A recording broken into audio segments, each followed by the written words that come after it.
So if you didn't know, JoJo Day is an event that's coming up relatively soon around April 12th of 2025. Now, why is this relevant? Well, because in the last few years of the recent anime and how they announce things for a new part coming out is usually surrounded with these events, either showing teaser footage or just outright a release date for the upcoming part. And for anybody doubting it, looking back at my previous video talking about Steel Ball Run and its anime production and lining it up with this event and seeing what David Productions is currently working on, yeah, it's high time for a new JoJo's part. However, like an undead corpse coming back from the dead, we have to deal with this question yet again. Should you skip to X whatever part? It is a question that always recurs after an announcement for a new JoJo part takes place or during its run. And in this case, the question is, should you skip to part 7 Steel Ball Run? However, unlike the previous cases, Steel Ball Runs is a bit weirder. Due to it being a spiritual successor slash a reboot, it leads to the idea people can skip to Steel Ball Run.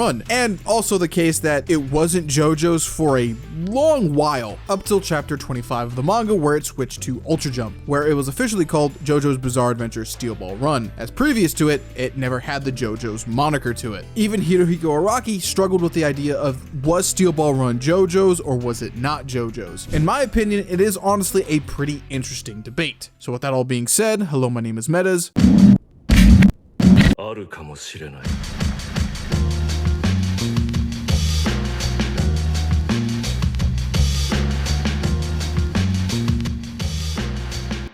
Walk with me. Consider becoming a channel member and supporting me here. This is my job. I do this for a living. $1 really goes a long way here on the channel. So if you do, thank you. So before I get into Steel Ball Run part skipping, I'm just going to talk about part skipping in general, at least with parts 1 through 6 and how I feel personally about it. And for the people that don't know or need a refresher, part skipping is the phenomenon where you just don't start with the beginning of JoJo's. You just kind of pick any part you want to start with and then just go on from there. For example, if you don't want to start with 1 and for whatever reason you start with 4, that would be considered part skipping. Very basic to understand. However, the reason why this is the discussion is that some people feel like that's wrong. Why though? Well, you remove a lot of the context. You don't know who Dio is, you don't know who Jotaro is, you don't know the family Joestar struggle. There's a lot of context that's missing that makes the story of that part even more intriguing if you know the past history. And that goes for all the parts. Honestly, if you're a casual fan and think about it for long enough, your first part being, hypothetically here, being 6 would be kind of weird. You're missing out on a saga's worth of information here. You don't know who Jotaro is, you don't know the struggle of the Joestar family up until that point, and the long history they have with the Brandos, and now Pucci. Jolene's entire existence is kind of confusing because you don't have the context of part 4 and 3, so it's just like, that's insane. Then you have to deal with stands, and then the whole universal reset at the end of the part, so you're just like all over the place in terms of plot because you haven't seen the previous parts, at least at bare minimum parts 1 and 3. So it's like, yeah, you should probably start at the beginning if that's your train of thought. However, personally with me though, I could care less. Because certain JoJo parts on the surface level look at them are more appealing than others. Don't get me wrong, I like part 1, but looking at parts 2 through 6 even, yeah, I won't lie, I like the aesthetic of 4 more than 1 and 2 and 3. Not 5 though, I like 5 those aesthetic, and even 6. So like, if a person were to think the same thing I am right now and say, hey, I think part 4 is like, you know, a pretty good part and I should start with there, ends up enjoying it and then proceeds to read through the entire franchise or watches the entire franchise, that's okay. That's totally fine. Some parts are just more intriguing. That's just the bare minimum of it. However, at least personally with me though, if you say something like, I don't know, I think it's all over the place and blah, blah, blah, X, Y, and Z criticism, and just, it's messy, that's kind of more on you because you started off on a part that was like, you know, needed context with the other ones to, you know, build off of. So that's full on you. I'll flame you for that if you just watch a random part and then proceed to critique it because you didn't watch the previous ones that added context to it. That's fucking dumb.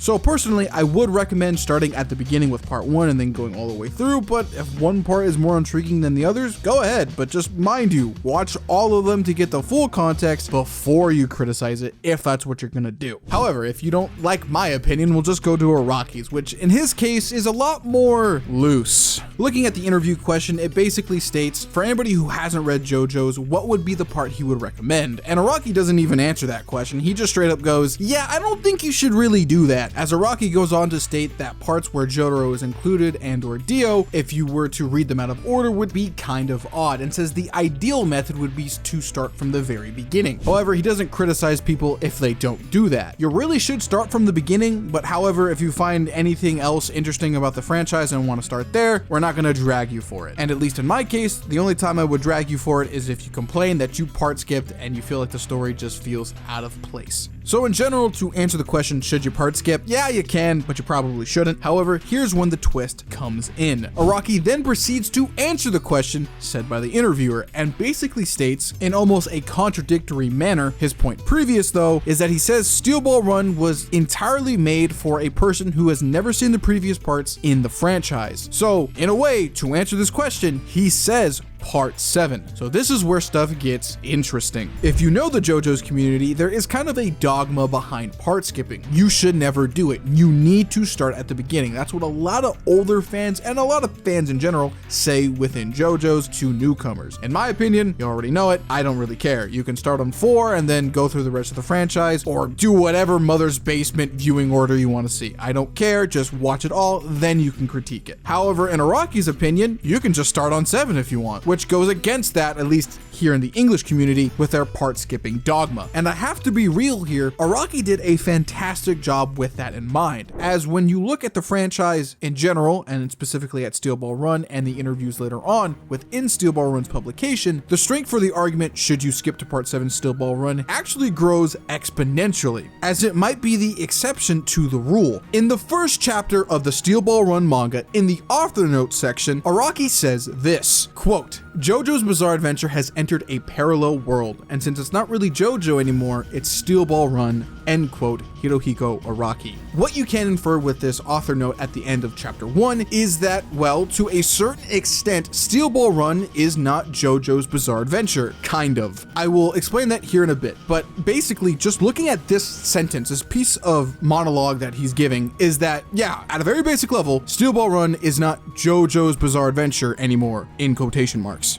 Leading to a very weak argument saying, yeah, you can technically skip to Steel Ball Run because it's not JoJo's. However, Araki then proceeds to clarify it within volume 1 and 2 of Steel Ball Run. Quote, in substance, I'm drawing Steel Ball Run as part 7 of the JoJo's Bizarre Adventure saga. However, for the readers who might begin with this volume, I prefer not to insist too much on that affiliation. On the other hand, completely burying one's past work in order to create a brand new one is, in my opinion, a bad habit for any manga author. It's important to find a theme which carries on from the past. Since seasons passed and man evolves during his life, I think it's important to build what I call a theme of one's work by basing it off the foundations of their previous works, and that wanting to cut oneself from the past is a mistake we shouldn't make. Thus, in Steel Ball Run, you will meet characters whose names are similar to some of the characters in JoJo's Bizarre Adventure. You can see them as ancestors or as their incarnations in a parallel world. However, the theme of life remains the same, a hymn to humanity. What will happen to these characters plunged into the strange race of life? When reading these volume statements and then combining it with the chapter note, you kind of understand that, yeah, this isn't like connected at all, and it's supposed to be something different, but still the same in like a really, really weird way. While yes, Steel Ball Run is part 7 of JoJo's Bizarre Adventure, if you actually take a deeper look at it, you kind of realize Steel Ball Run is quite literally JoJo's Bizarre Adventure, part 1, version 2, Steel Ball Run. So just looking at those author statements and then the previous interview statements, I'll try to line them all up or just kind of show them on screen right now. You can make the argument, yeah, Steel Ball Run can be your first time coming into JoJo's, and that's totally fair. It's quite literally meant to be that, just looking at what Araki says. However, even though this is a pretty decent to strong argument, there is still some context that makes all this kind of in a gray area. Before the release of Steel Ball Run, it was kind of marketed that Steel Ball Run wasn't JoJo's. However, something parallel to it that was different from JoJo's but still JoJo's, so it's like in this weird like, what is it, fans? Is it JoJo's? Is it not? Etc, etc, which may be caused caused by the marketing team, but also by Araki's whole need to make something new, but still keep things from the past, but it's still JoJo's,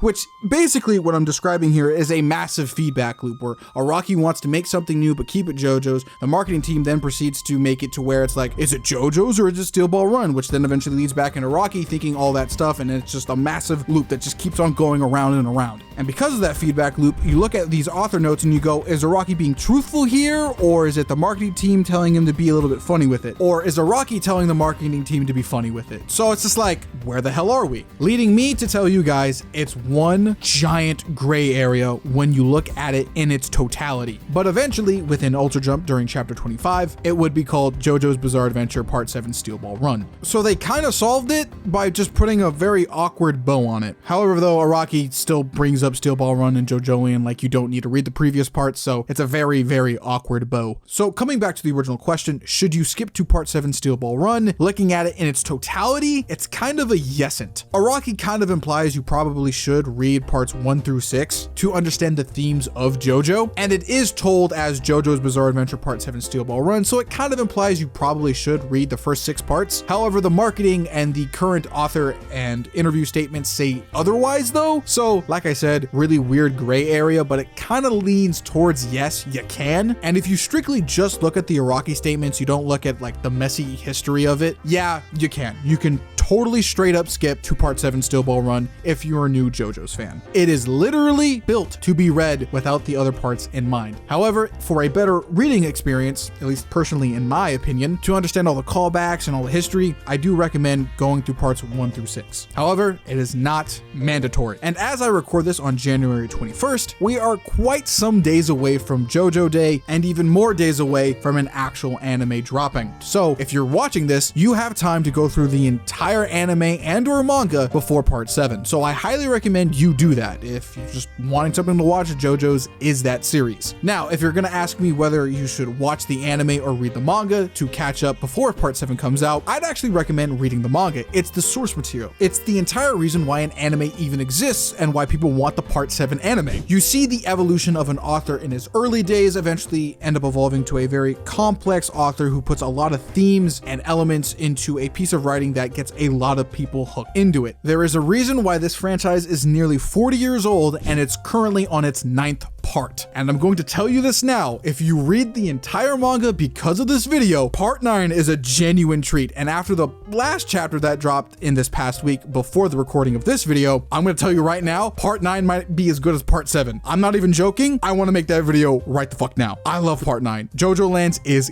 gas. Overall, the manga approach is just faster if you don't want to sit through 30-minute long anime episodes. However, if you do want to do that, the anime is extremely enjoyable with a lot of bright colors, good animation, regardless of what anybody tells you. It's a genuine treat, and it's the reason why JoJo's blew up in the West. It is honestly pretty good. I highly recommend you watching it if you don't want to read it. It will take you a bit longer, but it is very, very, very enjoyable. Now, if you're watching this weeks or days before the actual anime is going to come out, and you still want to appreciate the franchise that Araki has made, even though he's giving you the grace to just start on part 7, what should you do? Well, at bare minimum, you can watch the anime parts 1 through 3, and you will understand the callbacks that take place in part 7 that are referencing those. But if you're dangerously close, I highly recommend just reading parts 1 through 3 and maybe, just maybe, skipping 2, because the only callback to 2 within 7 is the fact there is a reference between Joseph and Caesar to Johnny and Gyro in terms of the relationship, but the relationship is a lot more complex in 7, so I don't feel like it's genuinely the same. So that's my reasoning for you skipping it if you're really that close to the anime coming out. But when it does, I hope you enjoy it, as it's one of my favorite parts. So with that all being said, like, comment, share, subscribe, consider supporting me here on the channel, becoming a channel member, stay hydrated, and I'll see you in the next one, ladies and gentlemen. Deuces.